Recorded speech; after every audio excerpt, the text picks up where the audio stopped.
Buongiorno, io sono Jacopo Zanon, Community Manager di Desol.com. Desol.com è una piattaforma web per lo sviluppo di prodotto che connette designer da tutto il mondo, più di 41.000, con aziende che possono essere piccole e medie imprese come anche multinazionali o aziende più strutturate. Desol.com nasce dall'idea di Davide Scomparin, giovane designer trevigiano che dopo aver lavorato per anni nel settore come designer ha visto che mancava dal lato designer per i giovani talenti la possibilità di emergere e la possibilità di stringere quelle prime collaborazioni che potessero davvero dare un plus al proprio curriculum. Così facendo Desol è andata online il 1 agosto del 2012 e ad oggi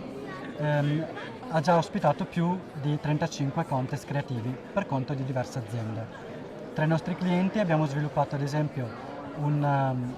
nuovo design per l'occhiale per conto di Luxottica che utilizzava un particolare brevetto acquisito recentemente dall'azienda, così come abbiamo sviluppato 3 contest con il Caffè, con Chicco, Alessi, Italcementi e altri diversi brand.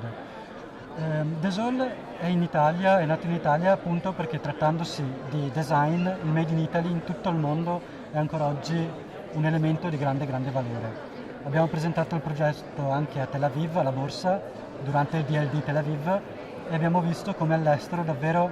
questo sia motivo di grande interesse e speriamo che appunto possa aiutarci a sviluppare ulteriormente il progetto portandolo a un livello sempre più internazionale.